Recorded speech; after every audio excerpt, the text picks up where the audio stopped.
here so often, and you are not here so often, it's better we hear you sing. So maybe I'll ask a Mogadrik to come and play Miranda. Yeah, I can play cartons.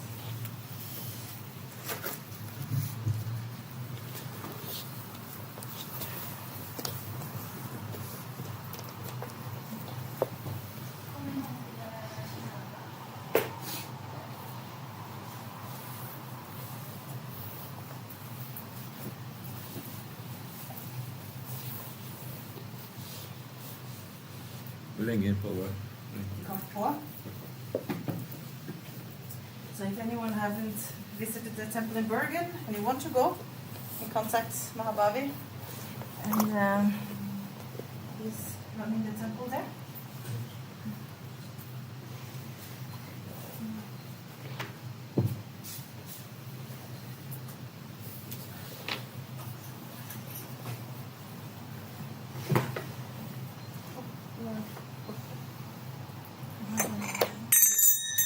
tycker jag också att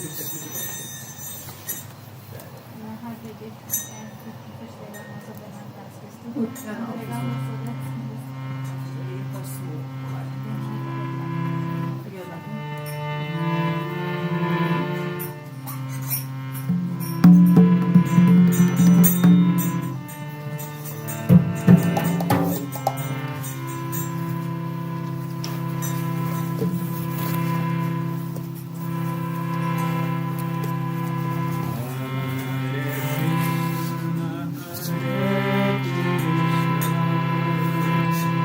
Krishna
Jaya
ska göra.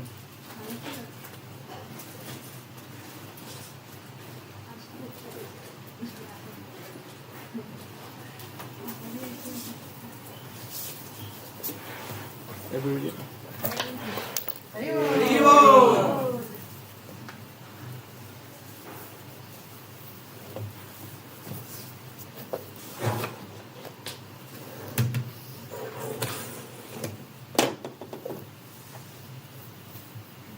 Please come closer.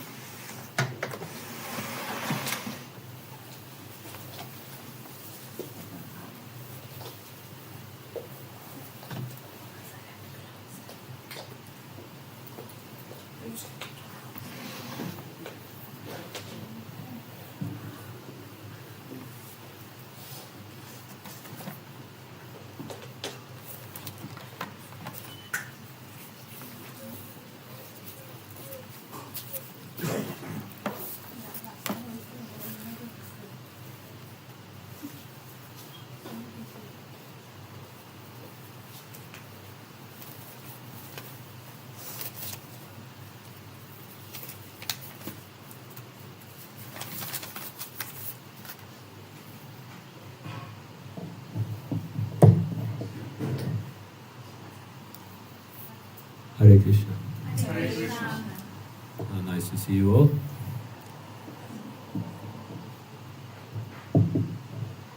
So I was invited to speak today, and of course I will read a verse from Bhagavad Gita, and then also I was asked to speak a little bit about book distribution. You all heard about that concept, book distribution in Iskcon? It's like a concept in our movement. So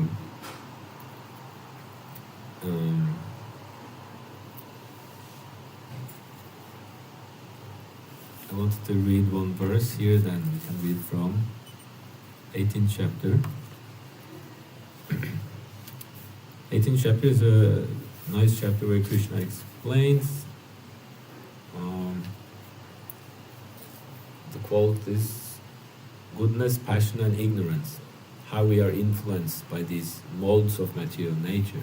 Because immediately when we are in contact with the material energy, we become conditioned by the material energy.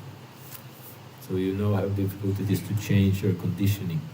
It's said that to change a bad habit takes like 3 months. You know, every day you have to, it's difficult. So there's these 3 modes of material nature: goodness, passion and ignorance. And you have a worker, a person who is working, he can be working in goodness, in passion or in ignorance. And you can have determination also in goodness, passion and ignorance. So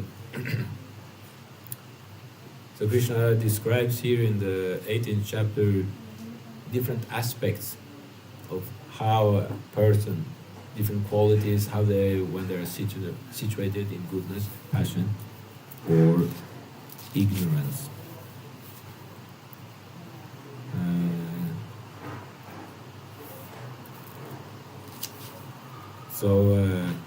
A worker in the mode of goodness. How many of you are reading Bhagavad Gita daily? Kan du ta den litt høyere?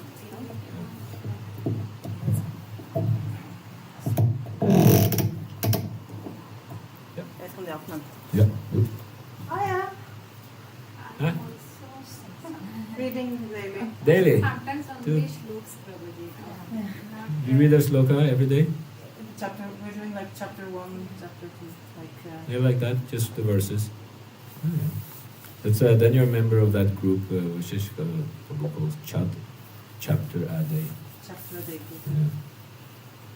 Yeah, all this literature, Bhagavad Gita, Srimad Bhagavatam, it's just very tasty. And now with Prabhupada's Bhaktivedanta Swami's commentary, which Krishna has sent just to write these books. You know that Prabhupada was in the spiritual world and Krishna asked him to go to the material world. I asked him, can you go to the material world? And he said, no. So much austerity. Don't worry, Krishna said. Just you should just write some books. That's what he said. So these are the books. And Prabhupada said, I didn't write them, Krishna wrote them. He said, that's his humility, of course. He was reflecting a lot and put his transcendental purpose to all these verses, and especially Srimad Bhagavatam, which is Shukadeva Goswami. He spoke the Bhagavatam to King Parikshit, who was to die in 1 week. And it said because Shukadev, he made it very relevant for us. Therefore it said he's like a parrot. Shuka means parrot, Shukadev. So a parrot, when a parrot, or any bird actually, it's just something with the parrot to do actually. That's my opinion. Because it said that when a parrot picks on a fruit on a tree, it becomes more tasteful, the fruit. Because it ripens quicker. But I have a same experience in my, where I lived before. We had an apple tree. And when the birds, if they pick, on an apple, it becomes quicker ripe and sweeter. So why is it sweeter? Because he has made it relevant. So he made it very relevant for us. And then Prabhupada, in our time, has come and written all these commentaries and translated it to English and made it very relevant for us. And now it's even more sweet. So these books are so sweet. So when Krishna left this planet, Krishna Svadhamapayakte Dharma Jnana Didisa. He left this planet, and then he also left with the knowledge and also with Dharma. It all left. But then another son came up. And what is that? That is the Srimad Bhagavatam. Puranarko Dunodita. This, we will get light from the Srimad Bhagavatam and from these transcendental books in this dark age. Because we have lost our sight, Kalau Nashti Drisham Esha. For those who have lost their sight in Kali Yuga, Srimad Bhagavatam has risen as the sun. So, okay, so how many are reading Srimad Bhagavatam daily? It's the cream of all literature you can find on this planet. Now Krishna's own pure devotee has written the commentaries. If you want the sun to really enter your life, you read Srimad Bhagavatam. So I will tell some stories about my experience also with this. So first I just wanted to take this verse here.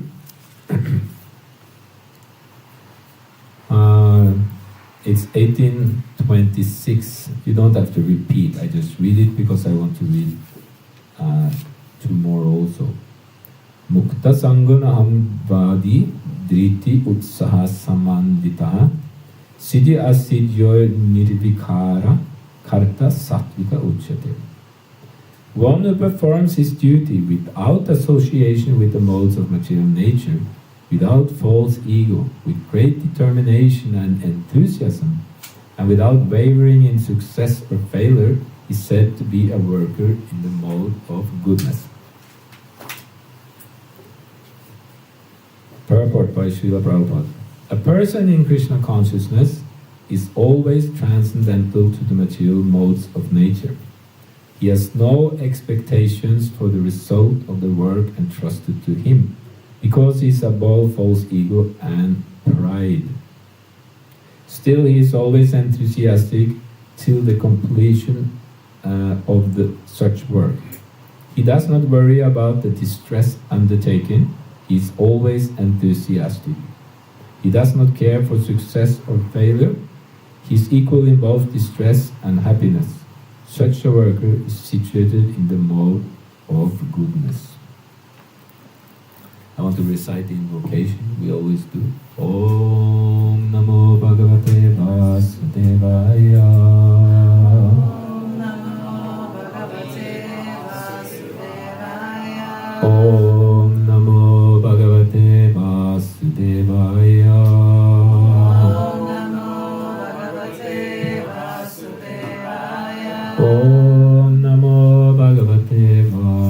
Vasudevaya.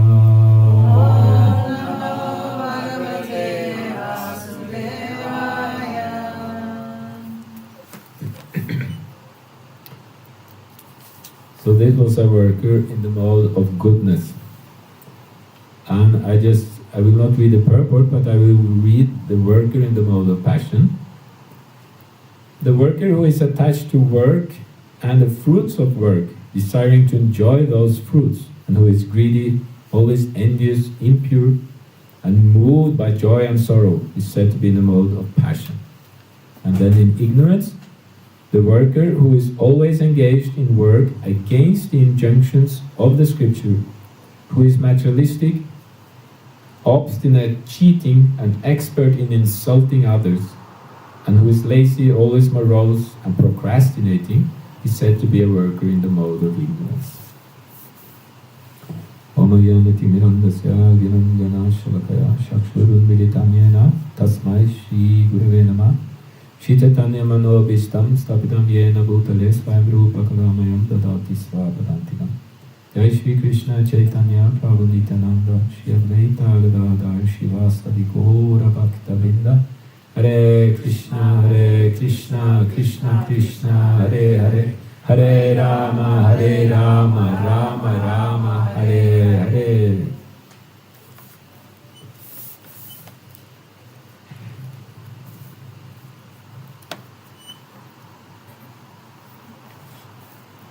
So we obviously, from these verses, we can understand that it's best to be in the mode of goodness.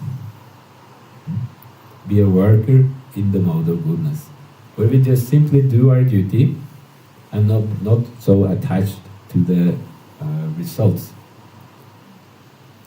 So and this is very central instruction here in Bhagavad Gita. All the time Krishna emphasizes this to Arjuna, that you just do your duty without being attached to happiness or distress.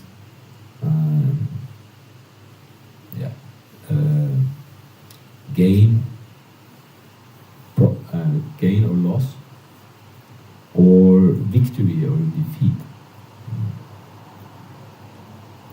So, in order to come to such a stage from we are very much in passion and ignorance. We always want something, and if we don't get it, we lament, and we don't really want to do our duty anymore.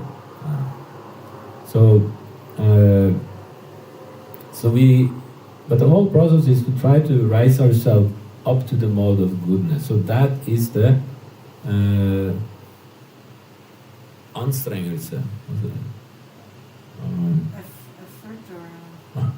That's the inner effort. Inner effort to try to rise ourselves to the mode of goodness. It's like our duty, actually. We can't just stay in passion and ignorance. We have to rise ourselves up to the mode of goodness. And we, instead of becoming more attached to results, we are more attached to, you can say, peace of mind. You can be attached to the mode of goodness also, because you be more happy than others.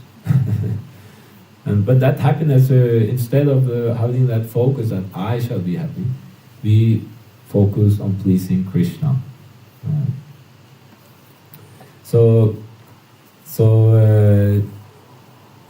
It's said that by regularly reading Srimad Bhagavatam and render some service to the Guru, the spiritual master, then you will be able to overcome troubles which are disturbing your heart, and you will be able to come out of passion and ignorance, all this hankering and lamentation, and come to the mode of goodness.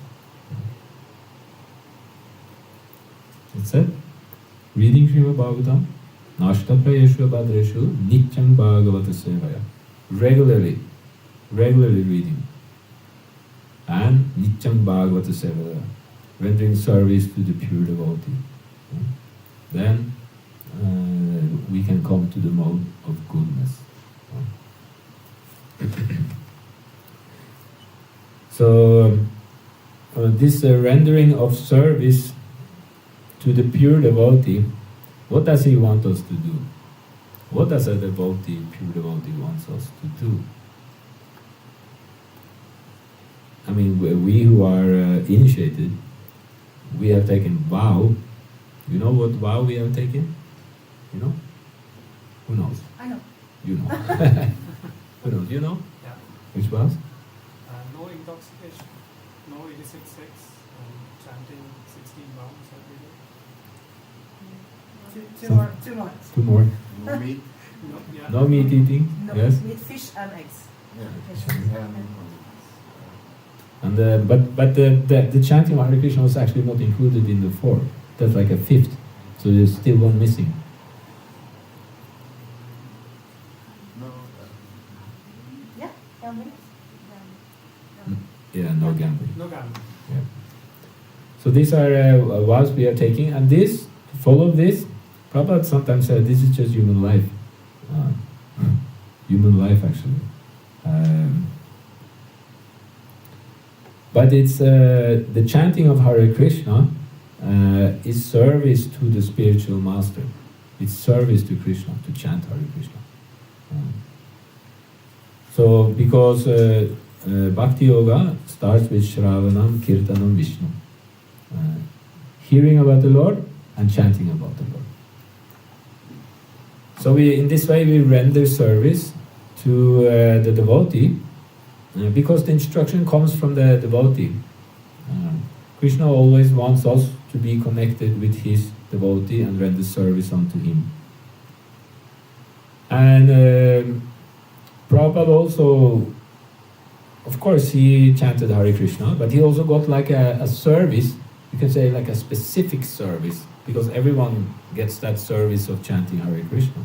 But you can also get like a specific service. The spiritual master says to you, you please do this.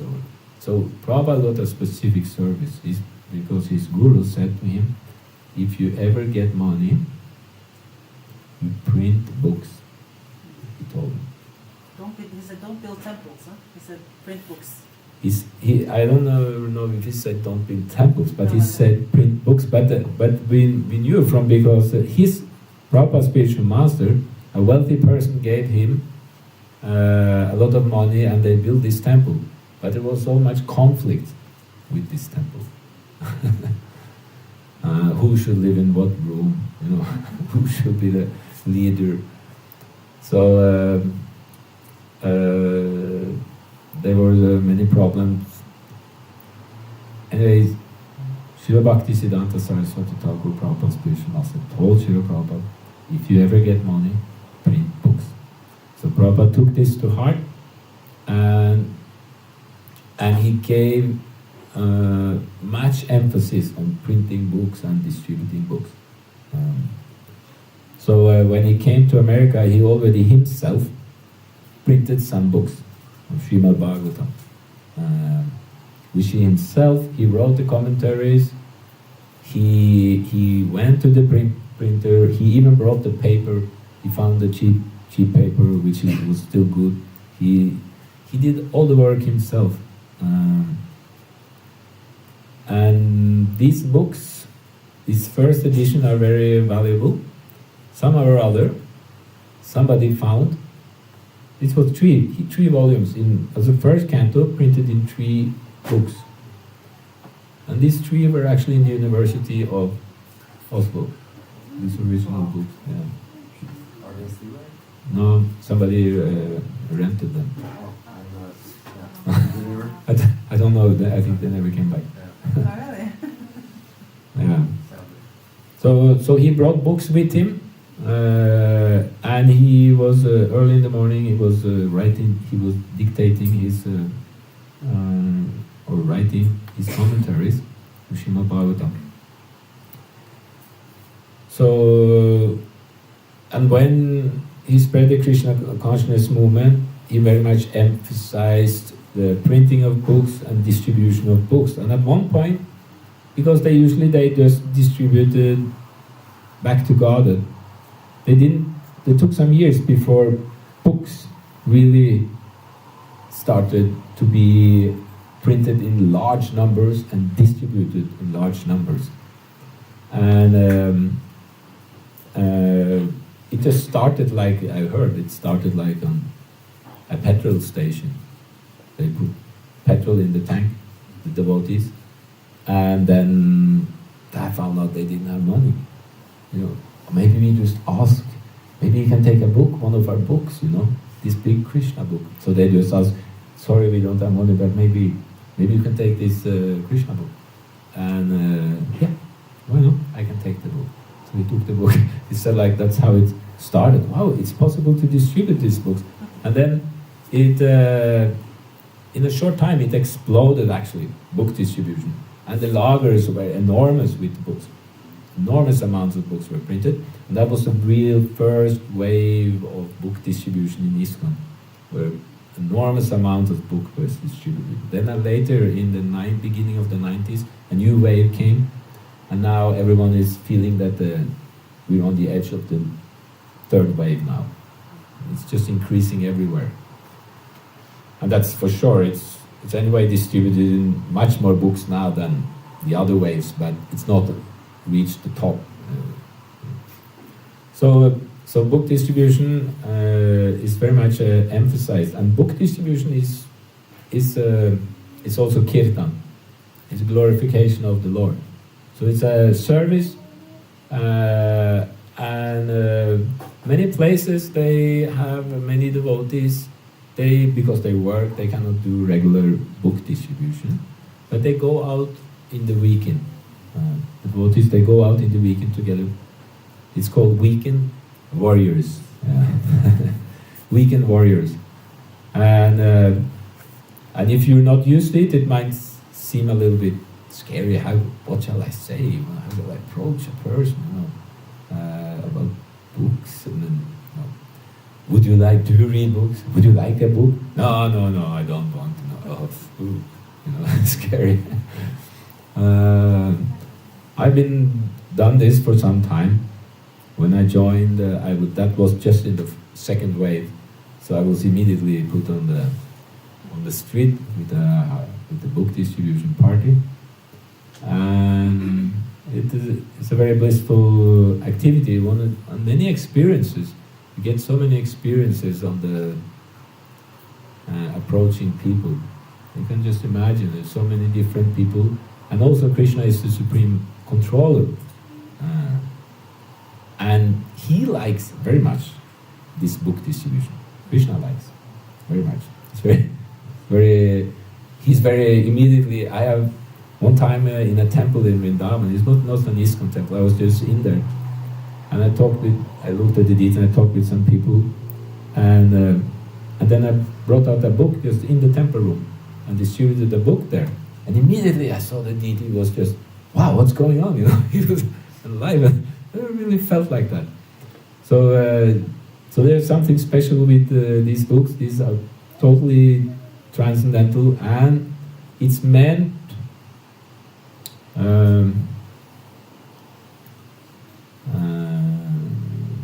Janataga Viplava, it's meant to make a revolution in the heart of this impious, misdirected civilization. And it really has that impact on people. So there are many stories of how powerful these books are actually. So I just want to reveal for you some of my experiences, how powerful these books are, and what I also heard from others, not just involving me. But for example, I met a person one time in a small town in Norway. And he was immediately just friendly. He just listened to what I said. I put the book in his hand, and then something really changed. When he held that book in his hand, then then he was a demon. Then that demon came out. Because he saw the book, and he started shaking, He started shaking and started yelling at me, really. really yelling, screaming, holding the book, and banging it on the ground. And I was like a little shocked, what's going on. And then I just looked at him and I just walked towards the book to pick it up, and then he just kicked it, the book, So it just went far away. And he continued screaming, actually, and yelling. I think he was himself a little bit shocked. What happened, what that book, what came out in him. And Jesus was also there in his words, Jesus, and, So he could, that was just, and then he went around the corner. I didn't have to do. He was just screaming, going around the corner, just, running from himself, maybe.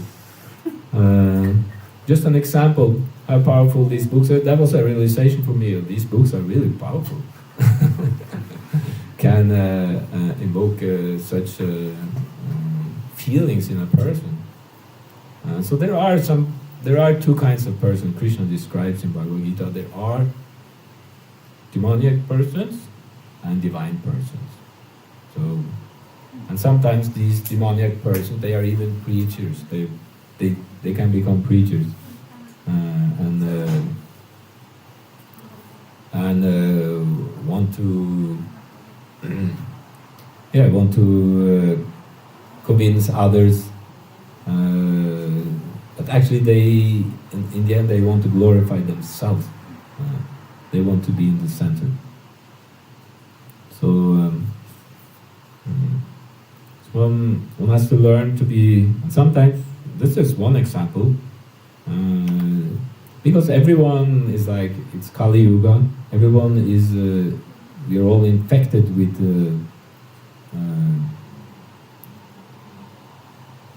You can say demoniac qualities. Maya. Yeah, it's Maya. So these are very prominent in every person, because in former ages a demon was like, he was a demon, He was, the whole person was just a demon. Here this is a devotee, but now it's in everyone. The demon and the devotee is in every one of us. Yeah, so we have to be conscious of that and not give in to the lower nature. So what the demons are, they are. Krishna says about them. They show qualities like pride, brutality, ignorance. What does he say?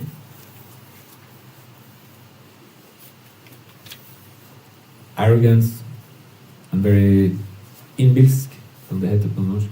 Conceit, I think. Conceit. And angry. Small things, which is not. They become angry over small things, trifles. Speak harshly instead of gentle. Demoniac qualities.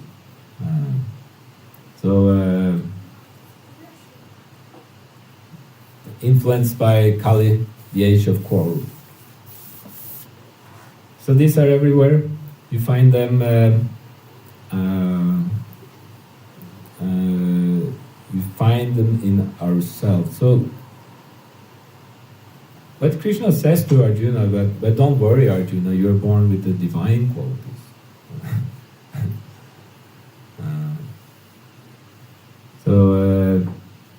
Even if we are not born with the divine qualities, a demon can also become a devotee. We can cultivate the good qualities in the association. Therefore, association is very important. There's another story about that also. A person, he was a welder, sveiser, and he was very successful, very good one. So he was always getting the job, which was a little difficult. He had his own company, and in his lunch break, he was always eating watermelon.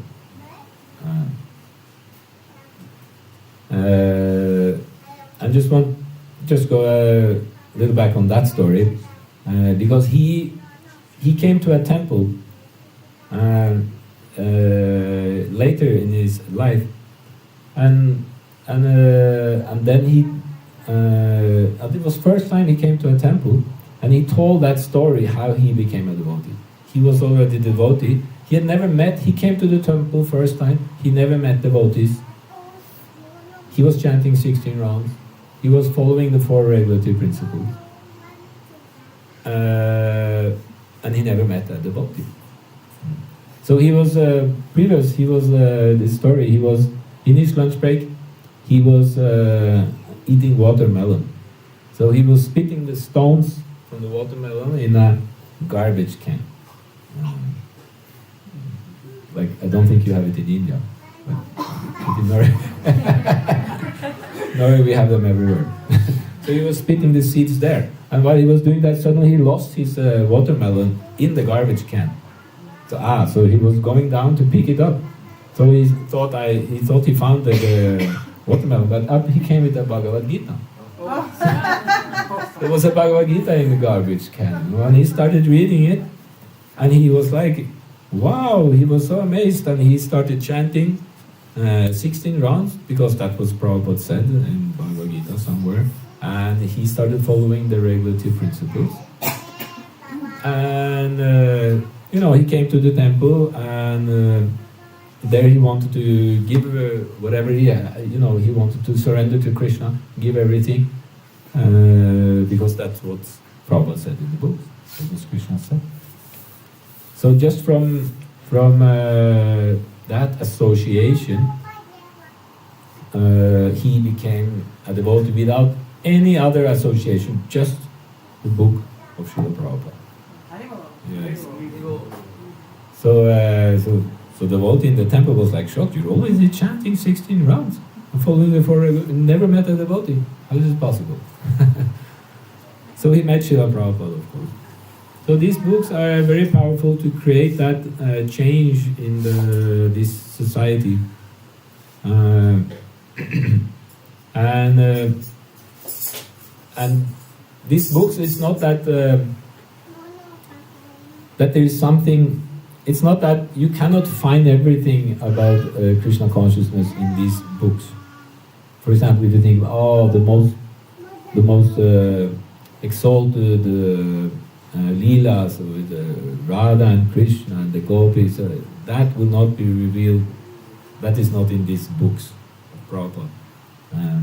There's another story about that, a book distributor who was, she was distributing books, but at one point she started to stop, and she came in contact with a Babaji around Radhakund in Vrindavan. And he said, I will give you a mantra, you come here every day and you sit and chant with me this mantra, and then you will realize really what is Radha Bhava, what is pure love for the Lord, such as Srimati Radharani has. So she stopped distributing books. She stopped going out on the streets, talking with people, distributing books. And started just going to that Babaji to get that higher realization of what it means, Radha's love for the Lord. And one night she had a dream, and Prabhupada came in that dream, and he took her by the hand. And he took her by the hand, and they went to Radhakund. They went deep into Radhakund, which is like the most holy place on this planet, Radhakund. And down there she saw Prabhupada sitting. He just showed her sitting on a table, with a big table stacked with books of all kinds of languages. And around there were conditioned souls just screaming, me, stretching out their hand. And Prabhupada was just giving out the books to all these conditioned souls. And when they got a book, they got liberated. Yeah. This was her dream. So she woke up and was, totally sweating. from that it was a wonderful dream. And she realized that this is where Radha's heart is. Book distribution. So she stopped going to that Babaji and took up her service of distributing Prabhupada's books. So it's a very sweet experience to distribute Prabhupada's books and see how people become so appreciative for the books. This demon I just mentioned, it's like a rare case. Most people are very appreciative to have these books, and they will thank you. They will thank you for that you're here. That makes you feel that really it's valuable what you're doing. That they thank you that you came out here on the street and was here with these books. So every day is an experience like that, and also when you go out and preach and give these books to others, you will see how Krishna is controlling everything because he likes book distribution. I have personal experience. It's my conviction that he turned an airplane which I was in just for me to distribute some books. I can tell you the story. You can believe it or not, you can say, no, it was just a coincidence. But one time I was going from Bergen to Ålesund. It's like on a small airplane. It was the first time for me in a small airplane, actually. And I was thinking, I go a little early so that I can spend some time. It was the beginning of marathon. It was on a Sunday. And, the next day the marathon should start. So the devotees I was going to visit there, I was thinking I go a little early so I can spend some time with them. But all the books I needed I had sent before with the post, so we were already there in Ålesund. But I took some few books with me in the bag, and it was like maybe 50 books, small books I had in my bag. So usually an airport is a very nice place to distribute books. Because people, when you're inside in the transit area, then people are, they're just waiting for their plane. And they would like to have something to read. And often people who travel with plane, they have money also. Usually they can spend. One problem is that nowadays nobody has cash. But still, many have actually. Anyway, so on the airport before my plane, I distributed some books. I think I distributed maybe 20 books, so I had 30 books left.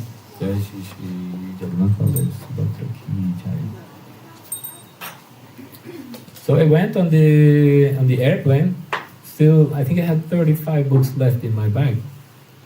And the airplane took off and we were on our way to Ålesund.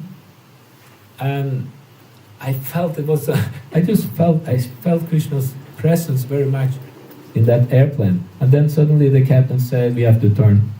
There's something wrong with the airplane. So they turned and we're going down. And I was a little scared when they went down because a small airplane goes down different than a big airplane. And I never traveled with a small airplane because they go down with the head first. While the others go like, with the back first. But this one was, just in the end, it just puts up there. So I was a little scared. Anyway, we came down and we had to catch a later flight. So we got ticket for later. It was like, I think, 2.5 hours something later. And then they give you also airport money, which is, I don't know, some coupons or something. So I could buy some juice or nuts or something like that. So, of course, I had still my 35 books. So I just continued distributing. And then when it was time to take the plane, a little bit later, then I still had, I think I still had 15 books left. I didn't manage to do all of them. So I came to to the gate, but then I had switched the takeoff time with the boarding time, so I came too late. So I missed that plane. Also, I was just there, no, we can't let you in, The airplane was my plane. But then said there's one later plane. There's still one later plane. So I got more coupons, so I could get more nuts, more juice. She excused me because it wasn't my fault that I wasn't in all the original, it was their fault. Because the first airplane, I should have been there, So she gave me another ticket. So then I distributed the rest of the books in the airport. And then I went to... So you can believe it or not, if Krishna turned that airplane. And for me it made sense. What I should do there in Oslo and just spend some time. It was marathon. Krishna likes the book distribution so much. And we have to have faith in this, that book distribution is very dear to Krishna. He really likes it. And it's a very powerful way to spread Krishna consciousness. Because people, they read these books, and then they will eventually start chanting, and it can really change we see so many persons. I guess many of you are here because you got that book, I'm sure. Yeah, exactly. So, same with me also.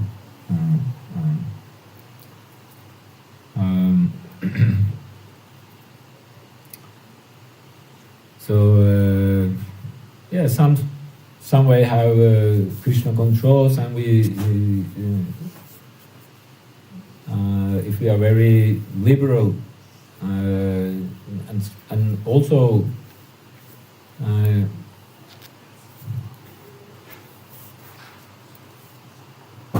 for example, was another story. I think it was in Oslo. I just remember somebody was asking if we devotees could help contribute for a Sankirtan van for somebody in East Europe. That's all I remember. And I was thinking, okay, today when I go on Sankirtan, if somebody gives me a big donation, I will give it too. So that's up to Krishna. That Krishna, if he gives me a big donation, I will give it to this collection for the Sankirtan van. Actually, you were on the Harinam that day. Yeah, you don't remember? You were there. I don't know. Usually it was just me and Mahabhavi. But then you were there. And then an Indian couple came and they sat by the Harinam party. They just sat there. So I talk with people. The others are singing, and I talk with people. And then one of the Indian ladies, she stood up and looked a little at the Harinam party. Then I approached her. And I said, I asked for a donation. And she said, yeah. And she went over to her husband, told something. She came back and just gave me a donation. I didn't even look at it. I just said, thank you, and put it down in my pocket. So she got the book, and they were happy, and then they went away. And then we went back to the temple, and then I looked what the donation. So she gave $100 note. And immediately I was thinking, it's quite unusual on the street to get such a donation. Nowadays, it's not so unusual anymore to get that somebody gave 500 or 1,000. But for me, it was unusual. I immediately understood that this was for the collection. Anyway, Krishna is very much in charge of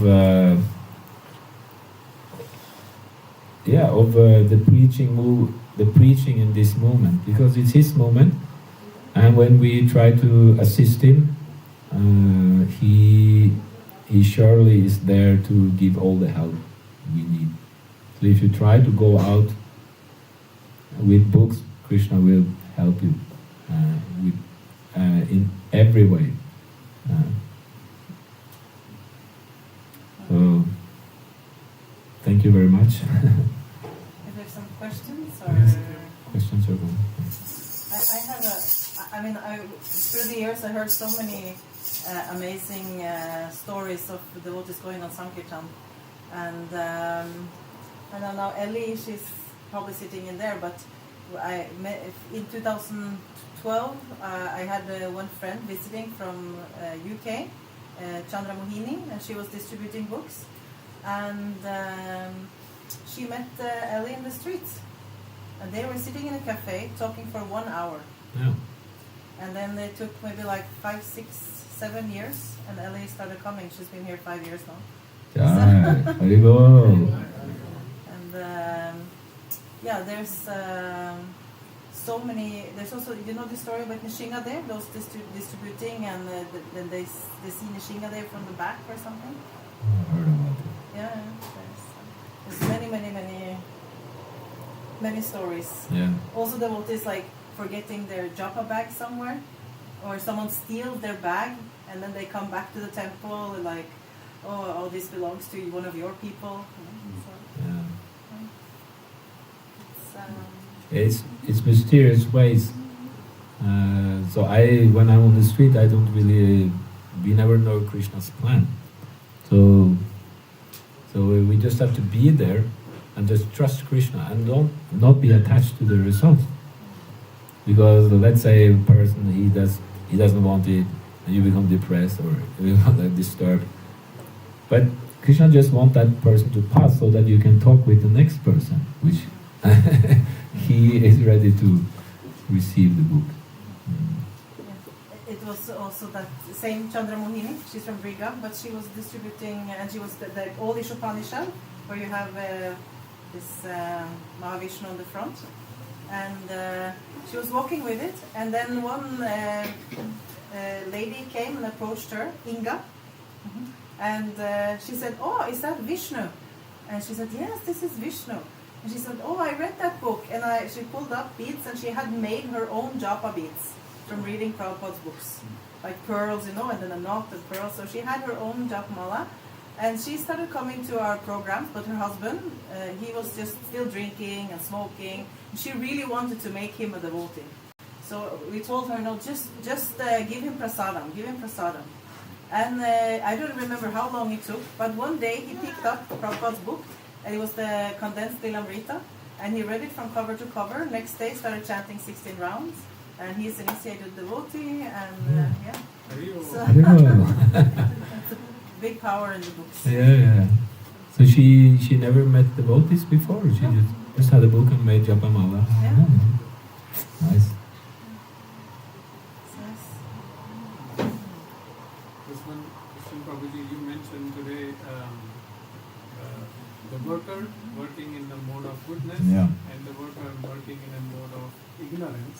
Mm. So what are the basic differences? I mean, the person, and how do you relate that with expecting the results? Yeah. If we are in the mode of goodness, it's more easy for us to tolerate, ups and downs and all these things. If we are in the mode of ignorance, it's easy for us to give up. We just give, it's hopeless. It's hopeless. It won't work. And we procrastinate or find excuses. And in the mode of passion, we will get very disturbed if the results are not there. Very attached and maybe angry, at the people. So, as Krishna said about ignorance, and also in ignorance you can start insulting people on the street.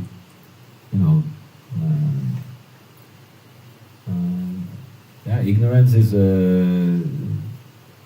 not a good quality. You can't do devotional service in ignorance also, but it's a little bit destructive. So we have to come out of ignorance, up in the mode of passion, and then up in the mode of goodness. which you can really, then you can do it for a lifetime. Okay?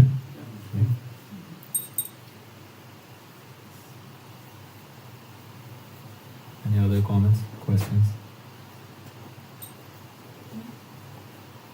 Can I ask which book was the first you got? Was it in the streets? No, the first thing I got actually was a magazine, no, a kind of newspaper, which was made by the temple, which they just gave out for free. And instead of, we have this magazine called Se og Hør. Se og Hør. So they called it Be og Hør. Same logo, but Be og Hør. That was the temple president, he was a little funny like that. And so a lot of news about Iskcon, and on the backside, it was the Hare Krishna mantra.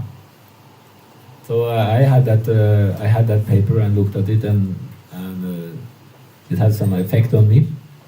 And there was an invitation there to the temple. So I went to the temple, and then I bought a Bhagavad Gita there. And then I started reading the Bhagavad Gita. And then I was convinced. So I joined very quickly. I went to a temple. I went to the temple on a Thursday, came on the Sunday, and then I moved in on Monday. It was less than a week. I bought the book on a Thursday in the temple, so it was the first contact with the books. Which books? I think it was Bhagavad Gita. Yeah. For me, as a Norwegian, I have got both Norwegian version and a English version. Yeah. Do you recommend me reading one of them? You are Norwegian? Yes. Yeah, read the Norwegian. I translated it. Yeah. I'll do that first. Okay. But I recommend. I mean, we worked a lot with it, yeah. and it's the spelling, you can say, it's not many mistakes there like that, and so we had many to help correct. We was a big group, and they all corrected the text and gave suggestions. So it was not only my effort; it was really many who gave input. So I think it's a good came out as a good translation. Came 5-6 years ago, first time Bhagavad Gita in Norwegian. If someone wants to distribute the book, maybe to some colleagues, do you have any tips what they can do? Yeah, maybe team up with somebody else, and go together. I would say go together with somebody else, and just in a helpless way, just try to approach some people. And it will be a lot of fails and errors or Rejections. yeah, or that you get a lot of experience what works and what doesn't work, and what you should say. Take some time, just be a little patient, and as Krishna says, karmani evadikaraste ma paleshu kadachana.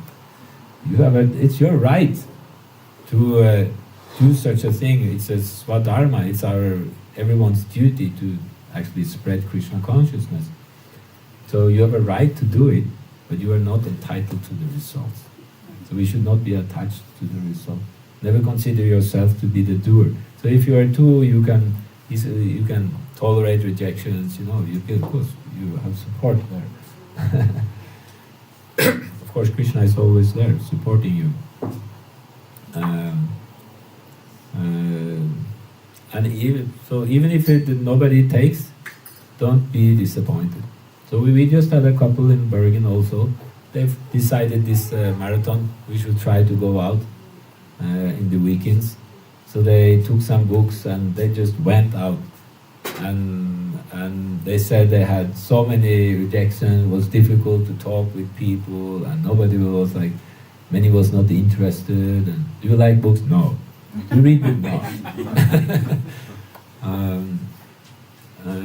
But still they had many nice experience, and somebody actually bought the book. So they sold some Bhagavad Gita or two, and they were, and it was a great experience. So it's I see this that we work as a team, like that one feel part of a team. It's important. Maybe next time you come, we can gather a little team and Yeah. go out with you. That would be nice. Yeah. Because you go out every day anyway, so then in the Yeah. weekend it could be nice. Yeah. And there should be no expectations. Just if you just come there and put your foot on the footpath, that's your contribution. Great, you're part of the team. So I have a question. So, is there any rule or any precaution we should take while reading the book of reading Bhagavad Gita. Bhagavad Gita?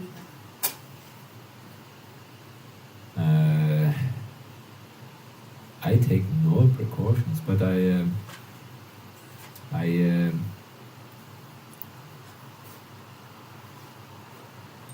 no, these books we can read any time. Any time of the day. Yeah, Love and trust. no hard and fast rules. Yeah, we had the Pradyumna visiting here last weekend from Leicester, and he gave a very nice seminar about Bhagavad Gita on the Saturday. It's on our YouTube channel, so you get some nice hints and about understanding and some tips for studying. Yeah, and not just reading it like a novel, but actually studying it and remembering and making it enter your heart.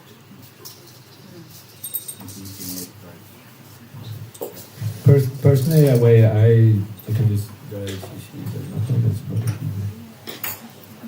the way I read the book, and which gives me great inspiration, is that I read a chapter every day, like one chapter, and then something catches my mind, and then I read the purport there, and I also read the Sanskrit a little more scrutinizingly, try to see what every word means. So I think that's my study, just this one verse with the purport.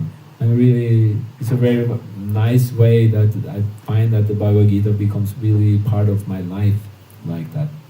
So I can, whenever I think, when something happens in my life, a verse from Bhagavad Gita come to my mind, because I know now the book very well. So it's very good guidance to strengthen the intelligence. That's what Krishna says, you worship me by the intelligence by reading this book. So that's how I do it. But you can of course make deeper study. You can go to Bhakti Shastri and really, study really deep. Which we have started just now. Bhakti Shastri. Yeah, It's like the first, it was an introduction and it was a Sanskrit lesson yesterday, and I think we'll ask Mahabhavi after, but there's a lesson today also, starting at 4 o'clock. Yes. It's every week thing? Or? It's Friday, Saturday, Sunday, 2 hours. Online also. Yeah. Okay. And beyond that, I will recommend you to get a set of Srimad Bhagavatam in your home. As we talked about in the lecture, this is the sun of this dark age of Kali Yuga. And have it in, and just read a little bit in this Bhagavatam. Because these stories with Prabhupada's purpose is wonderfully relevant to us in our time. I think we have one or two sets. We have to open one to get the first canto out. I would like to. Yeah. Yeah, that's right. But we also have more sets we can send also. Can send from Bergen. Okay. Thank you very much. Srila Prabhupada ki jai. Mahabhavi Buddha ki jai.